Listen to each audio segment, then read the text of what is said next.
You may be asking yourself, what is the primary selling point of the fighter class in Pathfinder 2e? Well, I guess you could say their weapon skills are legend. Wait for it. Dairy. Listen, this Pathfinder Remaster is going to make me redo 16 class videos. I get to have some fun with these puns, okay? Today, we're going to talk about the fighter class in the Pathfinder 2e Remaster on today's episode of The Local Disaster Tour Guide.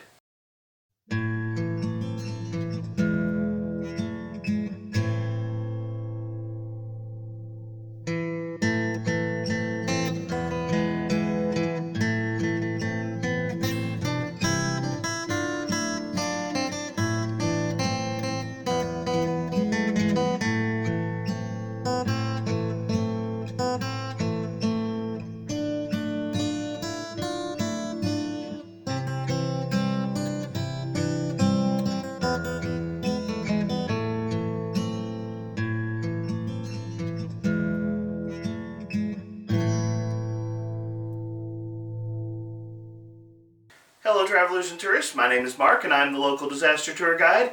That's right, I'm a storyteller here with some critical observations about different classes you might choose to play. Paizo went really hard in one direction with the fighter class. Welcome to a journey through the fantastic world of TTRPGs like Pathfinder and Starfinder, and welcome to Classics Remastered, where I'm going to be taking a look at the 16 classes that have been remastered as part of the Pathfinder 2e Remaster project. Longtime fans of this channel are likely aware of another series that I do on this channel called Classic Introductions, where I dive into different classes in TTRPGs and talk about what they offer players at the gaming table.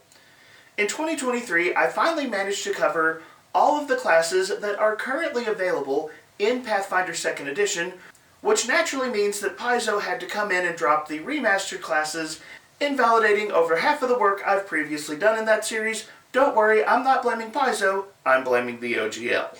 But as with Classic Introductions, Classics Remastered is just a series of videos where we take a look at what the classes in question have to offer players at the gaming table. In the typical Classic Introduction series, there are 7 questions that we use to examine classes, but for Classics Remastered, I'm going to add an 8th question, so let's go ahead and talk about the questions that we will be covering for the fighter in this video. Question number 1 is, what is the role of the fighter in Pathfinder 2e?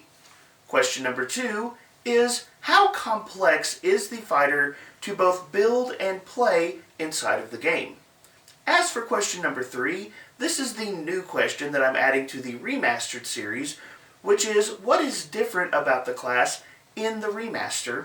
Then, moving back to the questions that have been a long-standing part of the series, question number 4 is going to be, what are the key terms and concepts you need to know if you want to play a fighter? Question number 5 is, what are the strengths of the fighter? Question number 6 is, what are the weaknesses of the fighter? Question number 7 is going to be a discussion of what are the build options for the fighter, which is, in this series, normally a discussion of subclasses, but with the fighter, that discussion is going to be a little bit different. And then finally, our last question, question number 8, is, how can I get the most out of the fighter in play? We will take a look at these questions in turn, but please be aware that I'm not going to be deep diving every single class feature that the fighter has. I'm not going to be deep diving every single feat option that is present for the fighter in Pathfinder 2e. When you're discussing something as complex as classes, this is really one of those topics where you can go a lot deeper on these topics.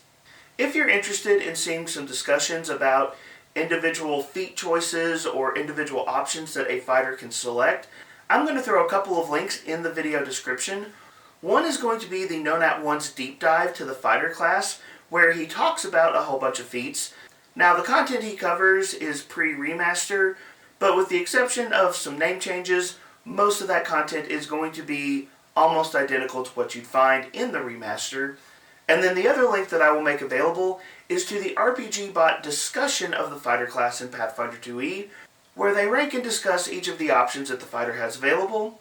So if you want to take the conversation deeper, those are a couple of options that are available to you, but in this video, we're going to be taking a big picture overview of what the fighter is and what the fighter offers for people who might be interested in playing one in a game of Pathfinder 2e. Of course, before we dive into all of that, I've got to get the YouTube stuff out of the way. The Classic Introduction series, or in this case, the Classics Remastered series, is one of the most involved series that I do on this channel. There's a lot of research and editing and just time that goes into making videos like this one. So if you would like to help support this channel, there are a lot of easy ways that you can do that and help feed the YouTube algorithm. You can like the video, share it. If you're not subscribed to this channel, please subscribe. And if you're interested in being a part of the local disaster tour guide community, you can check out my free Discord or my Patreon. Both of those will be linked in the video description. However, the best thing you can do to support this video, and honestly my favorite thing about this channel, is you can join in the conversation. So, jump down to the comments section and leave your thoughts, your observations, your questions about the fighter down there. I genuinely love hearing from you all. It is the best thing about this job. Alright, with all that out of the way, let's get started. Okay, so the first question that we ask in this series is, what is the role of the fighter in Pathfinder 2e? Now, in Pathfinder 2e, classes are often divided into one of two distinct categories, which is martial classes and spellcasting classes. And while many classes may blur the lines of those particular distinctions, it is not so with the fighter. The fighter is a martial class through and through. In fact, in discussing the fighter, it's probably worth mentioning that the fighter is in many ways considered the martial class. Of all of the classes that exist in Pathfinder 2e, no class so purely, directly, and effectively embodies the idea of a character that relies on martial prowess in order to overcome their challenges. The fighter is a master of weapons, the fighter is a master of combat, the fighter knows how to get up close and personal with danger, and emerge victorious when all is said and done.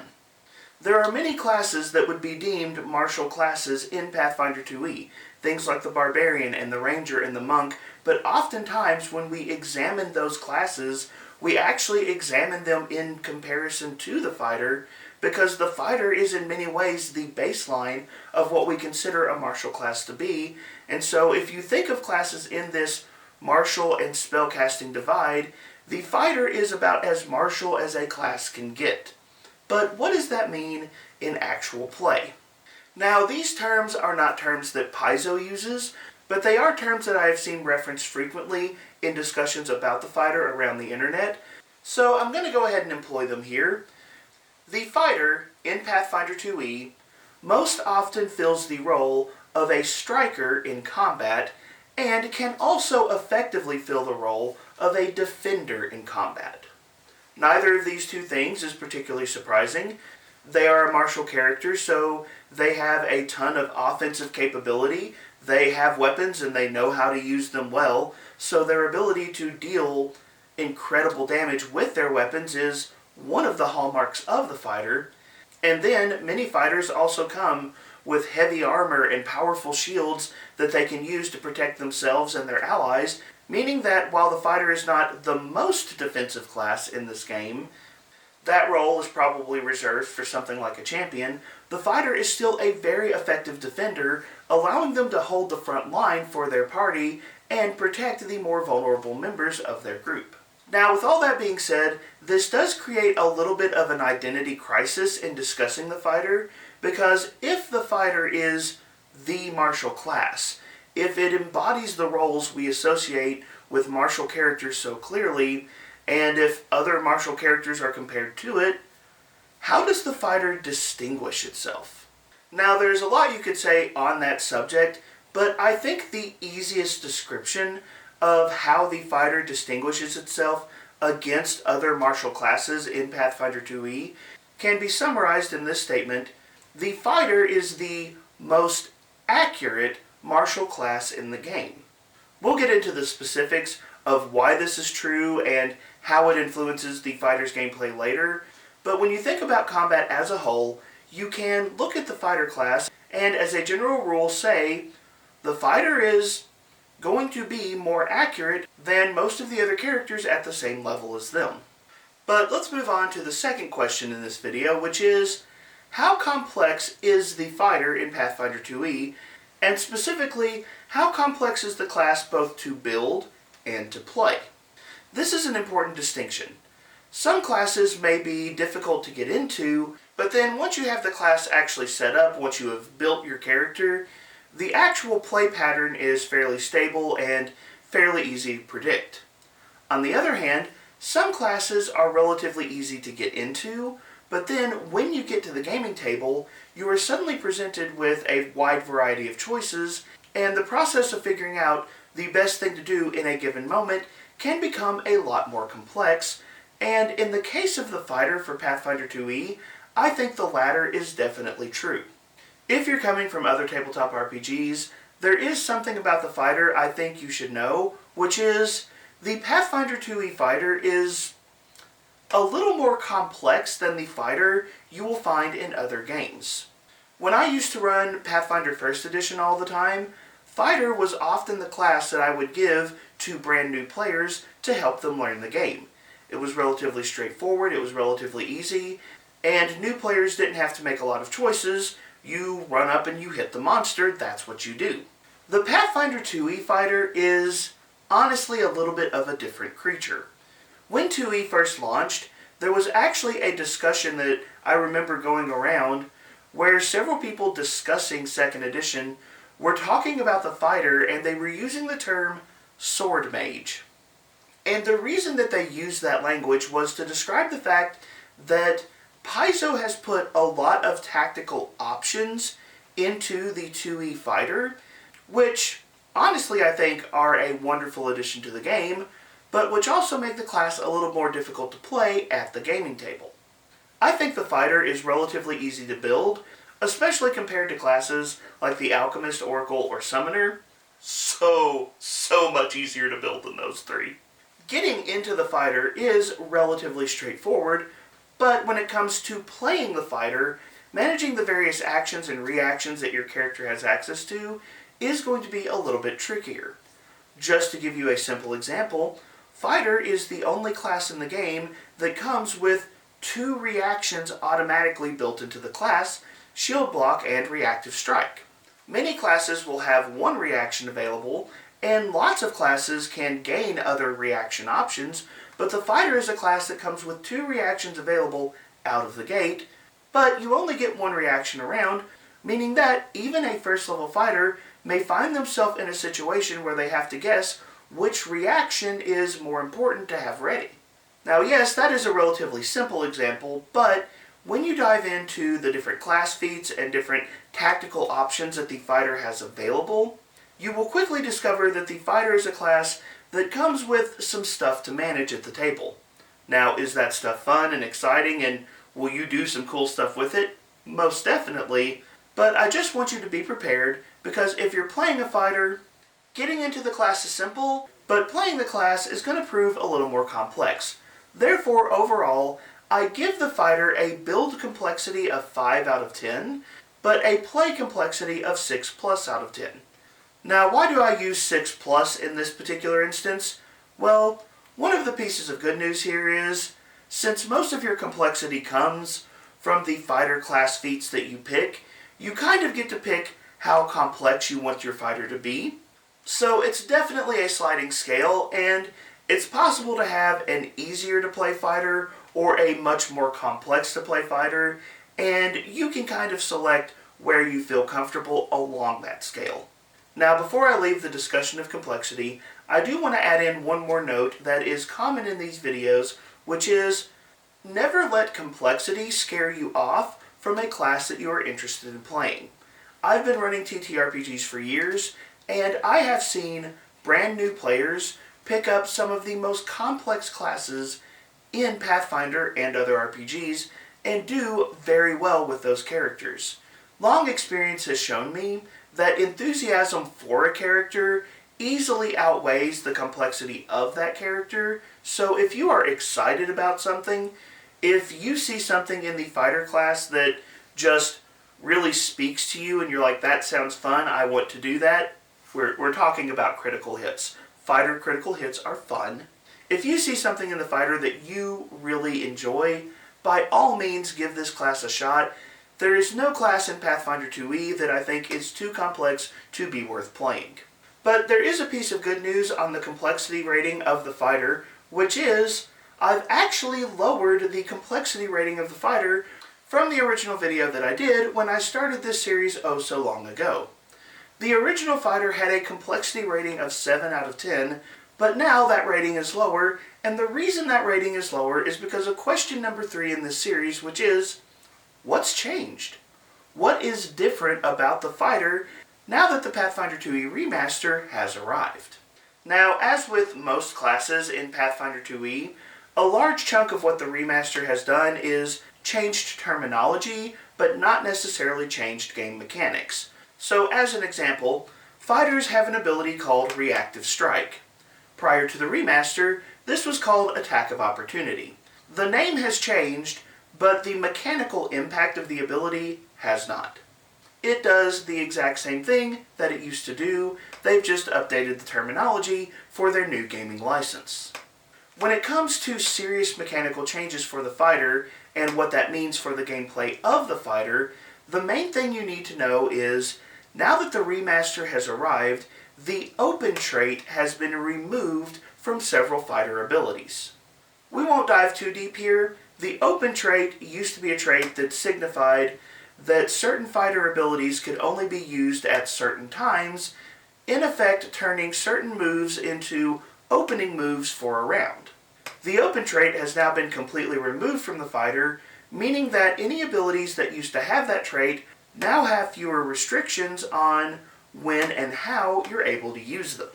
The overall impact of removing the open trait from fighter abilities is it makes those abilities more flexible and allows the fighter a little more freedom about when and how they can use certain tactical options in their toolkit. That naturally leads into the fourth question that we'll be asking in this video, which is, what are the key terms and concepts you need to be aware of if you want to play a fighter? Now, one of the cool things that Paizo does for all of the classes that they publish is they give every class this handy sidebar that explains a lot of the important traits that you need to be aware of if you choose to play a character of that class. The fighter also comes with one of these sidebars, and this sidebar highlights 3 particular terms that you want to be aware of, which are Flourish, Press, and Stance. So let's talk about these first. Flourish is a trait that essentially means once per turn. Actions with the Flourish trait are actions that require just a little something extra in order to pull off. Maybe it's extra focus or emphasis, something to that effect. And because your character has to throw a little bit extra into Flourish actions, you're not able to repeat them one after another in the same turn. So essentially, when you see the Flourish tag on an ability, that's just telling you that you can only use this once per round. However, there is an important thing I'd like to add on here, which is anything that has the Flourish tag shares that restriction with any other ability that also has the Flourish tag. So if your fighter has 2 different abilities that have the Flourish trait, and you use one of those abilities in a round, then you can't use that ability or the other Flourish ability in the same round. Now, once your next turn rolls around, all Flourish actions again become available and can be used normally. The next key term that is highlighted is the term Press, which can kind of be read as Press the Advantage. These are abilities that you can use to press an opening that your character has created, meaning that you can't use press actions as your opening attack in a given round. Now, for any action with the press trait, you're going to want to read on that action to find out specifically what it does and how it's used. Generally speaking, you need to do some other attack first, and then you can use actions with the press trait. The final trait that is highlighted is the stance trait, and actions with the stance trait involve your character adopting a particular strategy or approach to combat. Basically, you spend an action to drop into a stance, and as long as you remain in that stance, you will gain certain benefits related to that particular style of combat. Now, every stance is going to be a little bit different. It may have different prerequisites about what you need to do before you can enter the stance, such as wielding a certain type of weapon, and many stances also come with restrictions that your character must abide by or they'll drop out of the stance. So for each stance, you're going to need to read what those specific requirements are, but you can think of stance actions as an action that provides a buff to a specific style of play for your fighter. So those are the three terms that Paizo highlights in the sidebar for fighters, and at first glance, it seems like the fighter is going to get off pretty easily. Most of the fighter class features are incredibly straightforward, meaning that a casual read-through of the fighter in Pathfinder 2e causes it to seem like a fairly simple class, but remember, I have said this is a class that gets a little more complex in play, and part of the reason is, as the fighter is the martial class, the fighter is a class that is heavily dependent on and defined by the equipment that they use. In other words, equipment traits matter to the fighter. Now don't get me wrong here, every class in Pathfinder 2e is going to be influenced by the traits that their equipment has. This is true. But the fighter is a class that begins the game expert in most of the weapons in the game and trained in every other weapon. The fighter begins the game with the ability to use any weapon available in Pathfinder 2e.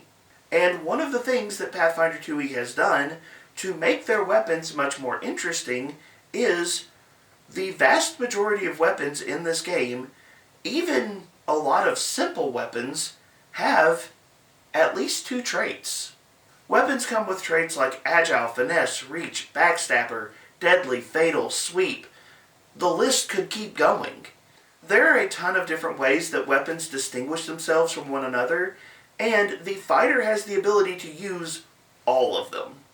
As a result, in order to really understand what your fighter can do and how to get the most out of your fighter, you kind of need to spend some time getting used to all of those crazy traits that are in the game.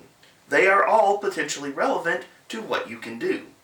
Now obviously in practice you can focus on the traits that are relevant to the specific weapons you're using at a given moment, but still, being familiar with all those traits is definitely something that's going to be important. And then the other thing worth mentioning is specialization effects. Fighters will gain the ability to unlock critical specialization effects when they land critical hits with their weapons. So this is just another element of using your weapon that you need to be familiar with, and far fewer classes have access to those particular abilities. So this is something that is not unique to fighters, but is still a bit more niche that a fighter is going to need to pay attention to. And everything I just said about the traits and specialization effects of weapons also applies to armor, because armor also comes with traits and specialization effects, and fighters access those too. And then on top of that, fighters are one of the few classes in the game that actually start with the shield block reaction, which means you also need to be familiar with the rules for how shields work. What I'm trying to emphasize here is, fighters are a class that get the ability to really push what their equipment can do, but as a result, you also need to be very familiar with what your equipment can do, because ultimately it's going to be more impactful for your character. Because fighters can potentially use a wide variety of equipment, there's just a lot of nuances of equipment rules that you're going to want to become familiar with. But the time has come to move on to a more entertaining portion of the discussion. Let's ask the question, what are the strengths of the fighter class? And let's answer that question by saying, the fighter is good at fighting. Man, Paizo made that one hard to figure out, didn't they? Okay, so the most basic strength of the fighter class, what is in many ways the defining strength of the fighter class, is the weapon progression that fighters have access to. Fighters begin the game expert with all simple and martial weapons, and trained with all advanced weapons. That means that fighters begin the game with the ability to pick up literally any weapon and know how to use it, And for the vast majority of weapons, simple and martial weapons, they're going to be better with those weapons than anybody else in the game. And honestly, that pattern kind of holds true. As fighters level up, they're going to have one group of weapons that they get to push all the way to legendary status very quickly relative to other classes. And even for the weapons that the fighter is not choosing to lean into, they're still going to be just as accurate as any other martial class out there. Fighters have the best weapon progression in the game. The only class that matches them is the gunslinger, and unlike the gunslinger, fighters can lean into any weapon of their choice. Now, this progression does have some practical implications to the fighter's gameplay. Because the fighter is more accurate than other classes, this means that the fighter is just more likely to land critical hits than most other classes in the game. In one of my campaigns that recently wrapped up, one of my players was playing a dwarven fighter, and his catchphrase was, "I land crits, that's what I do." And honestly, that was a lot of what happened in fight scenes. He was regularly dropping these really heavy-hitting crits and doing a lot of damage as a result. In fact, one of the easiest builds to do with the fighter in Pathfinder 2e is what can be called a crit fishing build, where you specifically build with weapons that are much more lethal when you land a critical hit. Now, that's not the only build that a fighter can do, but the general principle to take away from this is, because fighters are more accurate, critical hits are going to be a lot more common when you're playing this class. The next strength that's worth mentioning is, fighters also have really solid defenses. They start with proficiency with all the armor in the game, and while their armor progression isn't as strong as, say, the champion, they still get up to master proficiency with armor, and as I pointed out a moment ago, they are one of the classes that start the game with access to the shield block reaction, which gives the fighter access to a very powerful defensive option right at level 1. Fighters are also going to come with very solid hit points, really good fortitude and reflex saves, and even though their will save is a little bit weaker, they have the bravery class feature that helps out their will saves when they're rolling against fear effects, meaning that when you look at the defenses of a fighter, they're pretty solid all the way around. Combine these defenses with the fact that many fighter feats allow them to control areas of the battlefield or protect their teammates, and fighters can make a very solid frontline combatant for their team. While I think the fighter's offense is always going to be just a little more notable than the fighter's defense, they are still very, very capable in the defense department, and that's something you should not overlook. Another strength worth mentioning for the fighter is their action economy and reaction game. One of the most popular aspects of Pathfinder 2e is the 3-action action economy. It's simple, it's easy to understand, it's very flexible, and a lot of people who may not care for the rest of what Paizo did really love the action economy that Pathfinder 2e uses. Well, let's go ahead and say this. The fighter makes excellent use of the Pathfinder 2e action economy. When you start diving into the different feat options and abilities that fighters can access, you will quickly note that many of the abilities allow for very efficient action economy. A good example is the early fighter feat Sudden Charge, which allows you to stride twice and then strike, allowing you to effectively perform 3 actions using only 2 actions for that particular ability. This is a common pattern across a lot of fighter options. You will see some excellent action economy from level 1 all the way to level 20. Fighters are just incredibly efficient in moving across the battlefield and taking down their foes. On top of that, fighters have a really strong reaction game. I've already mentioned the fact that fighters start the game with 2 reactions available, which is almost unheard of. At level 1, fighters can use shield block and reactive strike. They have access to both of those options, and both of those options are honestly pretty useful. And those 2 reactions are just the first options that fighters have access to. There are plenty of fighter feats that are going to give you access to new reactions, and on top of that, there are other fighter feats that actually just give you extra reactions that you get to use. So, fighters have lots of reaction options and potentially lots of reactions. This is tons of fun. Another strength worth mentioning that's easy to overlook is fighters begin play with expert proficiency in perception. Fighters, in keeping with their combative nature, are very aware of their surroundings and are ready to fight at a moment's notice. Fighters will also, as they level, progress to master proficiency in perception, and they will also get a +2 bonus to their perception when they're rolling perception for initiative, meaning that at high-level play, at least for purposes of determining initiative, the fighter is functionally legendary. This is honestly one of those things that I don't think has been true about fighters in other games.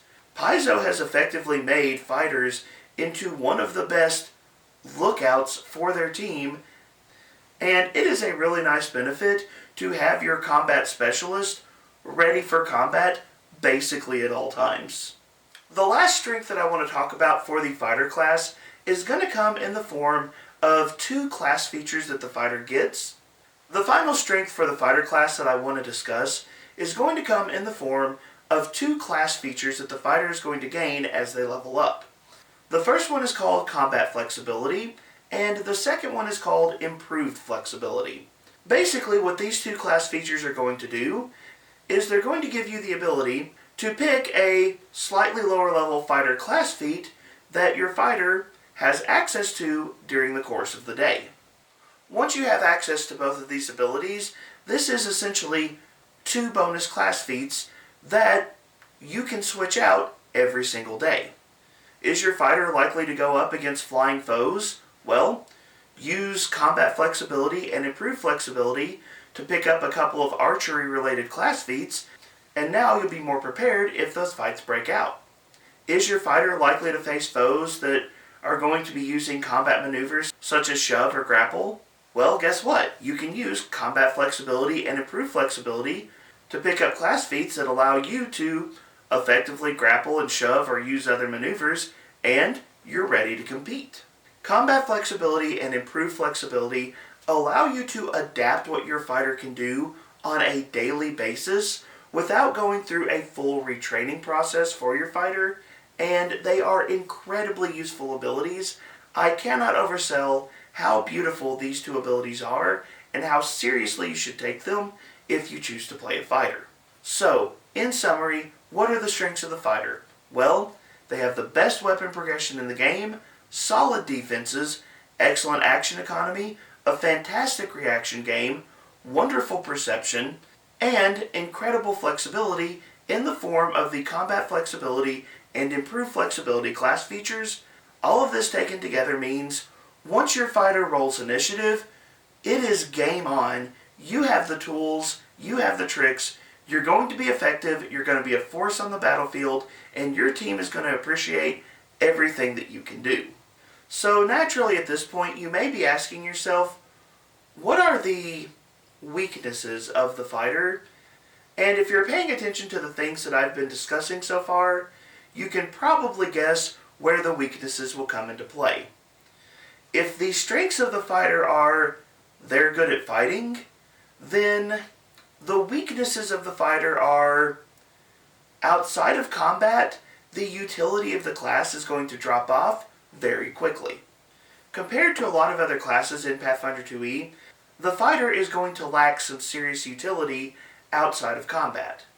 Compared to other martial classes, the fighter doesn't have the incredible skill game that a rogue or an investigator is going to have. They're not going to be the master tracker that a ranger would be.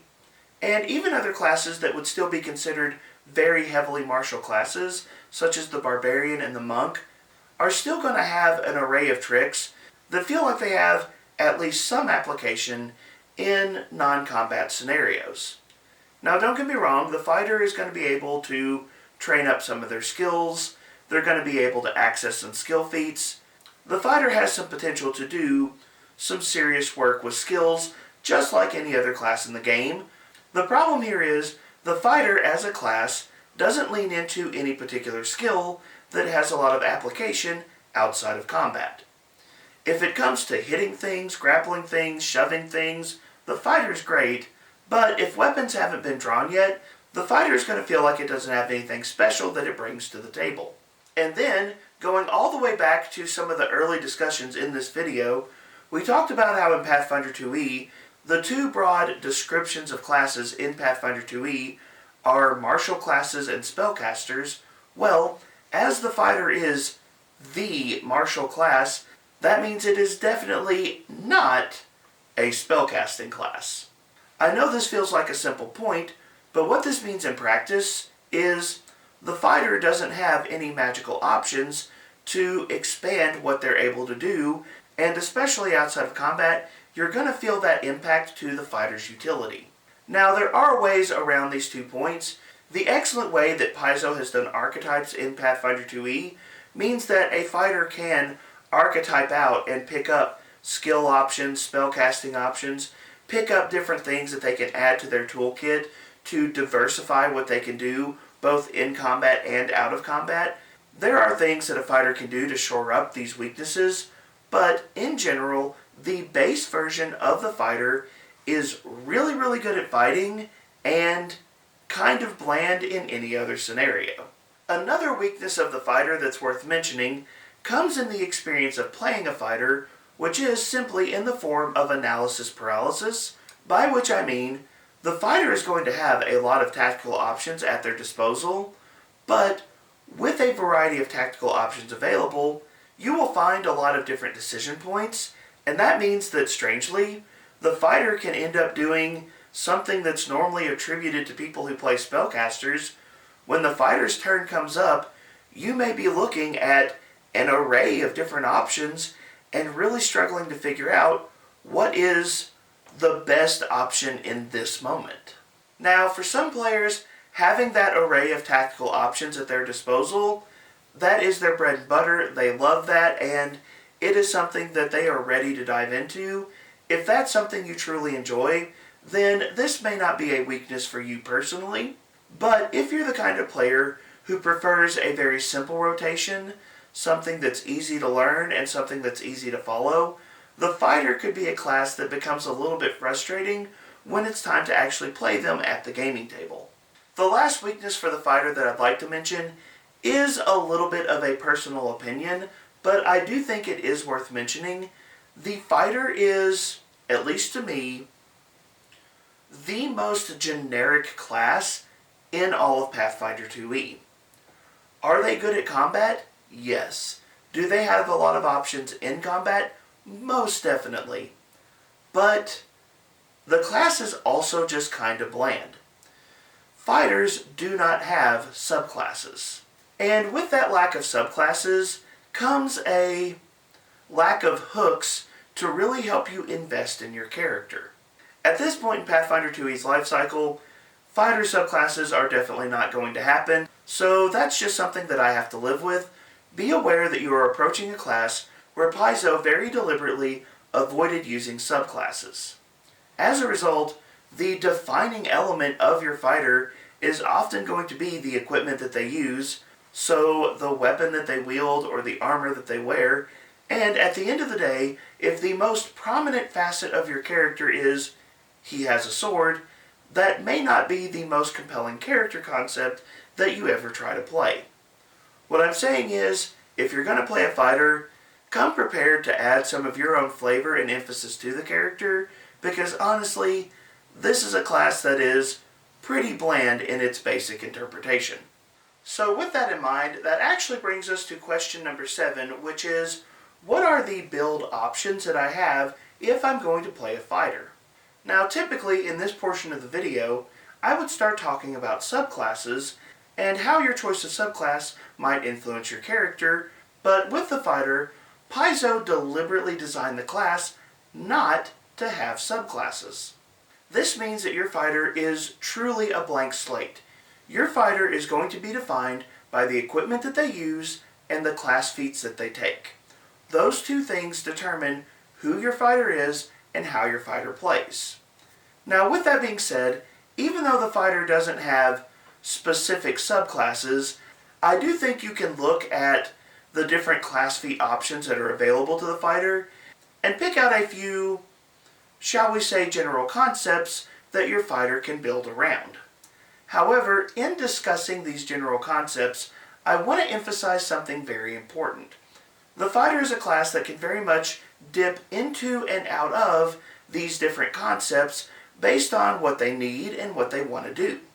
So even if your fighter is focusing on a concept like two-weapon fighting, that doesn't mean those are the only feats that you can take, or even that those are the only feats that you should take. The fighter has a pretty generous number of class feats available, and that's before the combat flexibility and improved flexibility features that we've already discussed. So when you're picking options for your fighter, feel free to jump between these concepts based on what options you think are going to be most useful to you or most entertaining for you. That being said, what I'd like to do is I'd like to highlight 10 general concepts that I feel like Paizo tries to support, starting from very early levels with the fighter class. For each of these character concepts, I'm going to give you an example fighter class feat that is available at level 1 or level 2 that kind of leans into this concept, meaning that if this concept is something you'd like to do with your fighter, it's something you'll be able to do very early in the game. As you level up, you can certainly branch out, but these are concepts I think you can lean into fairly early and give you at least a solid base to build from. The first concept is the classic two-weapon fighter. You have a weapon in each hand and options to make both of them quite dangerous. A good example of a feat that supports this playstyle is the feat Double Slice. The next concept is what I call the precision fighter, and this is a concept that leans into the idea of the fighter as the most accurate class in the game. You'll find a lot of fighter class feats that help to preserve your fighter's accuracy, making you dangerous even if you're making multiple attacks during a round. A good example of something that supports this playstyle would be the Exacting Strike class feat.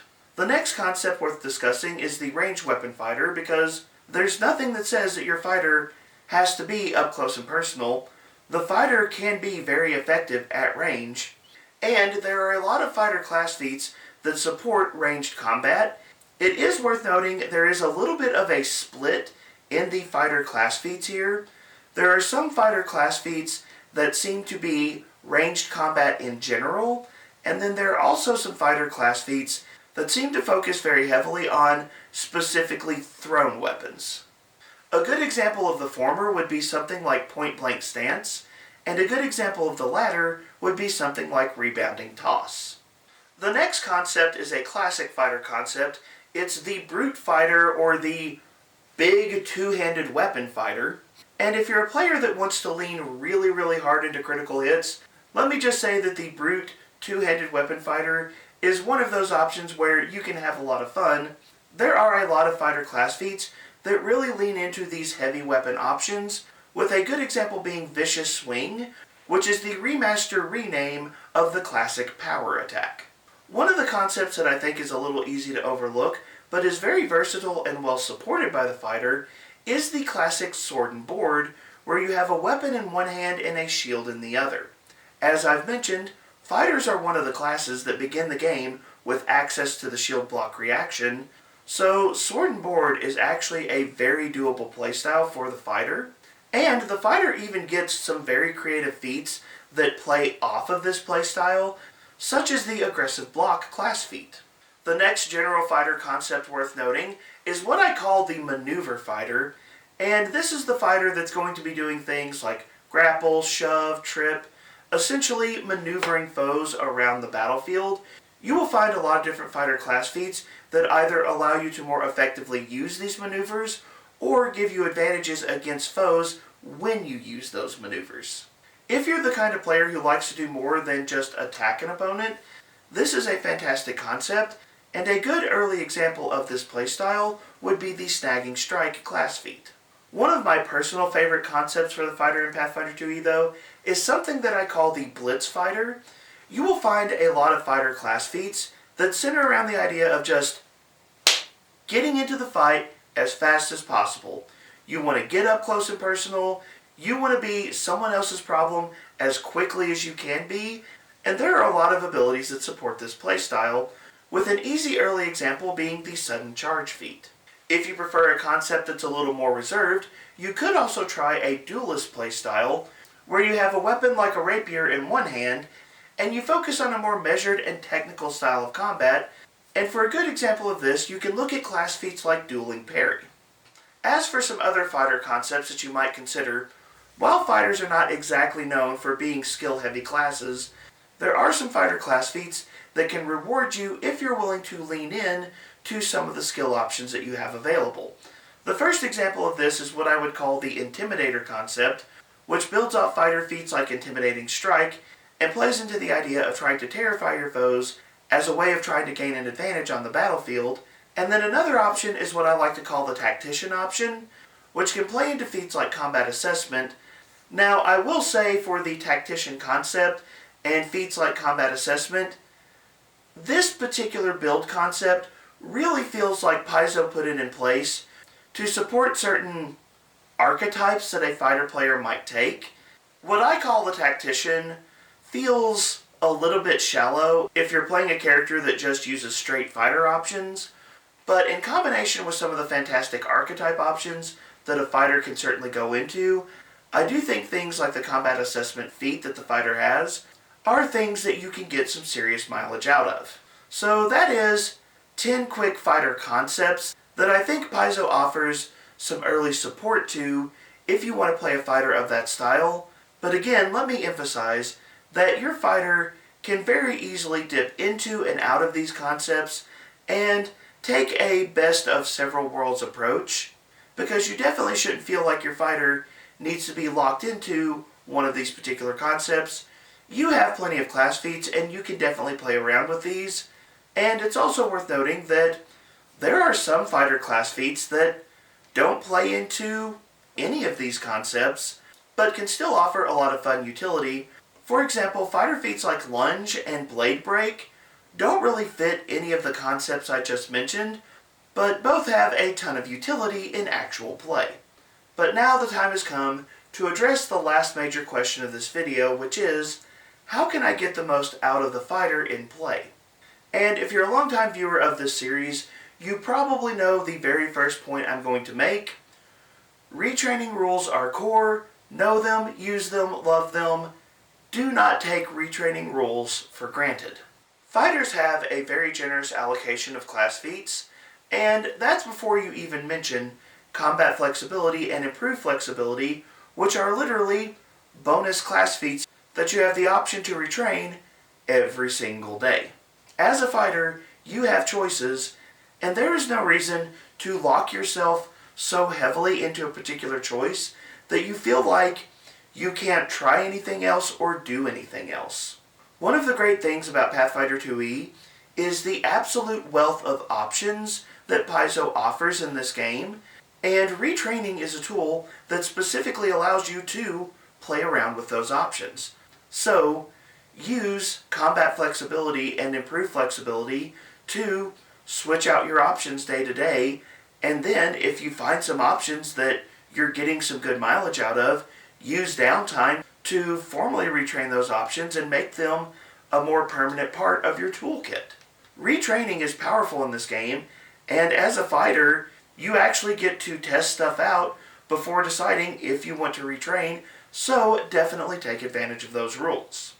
However, moving on to principles that I think are very specific to fighters, I think one of the major things that you need to keep in mind is equipment matters.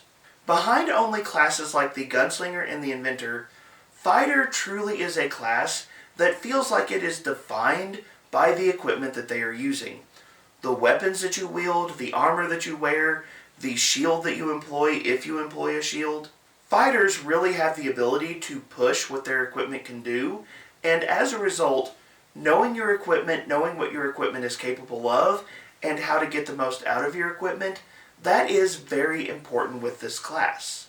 Conversations about equipment in Pathfinder 2e could get really nuanced really quickly, so I'm not going to chase this rabbit too far, but if you're thinking about playing a fighter, think very seriously about what weapons you want to use, what armor you want to wear, whether or not you want to invest in shields, and once you know what equipment you're interested in, figure out what options are going to best push that gear so that you can get the maximum effectiveness out of it.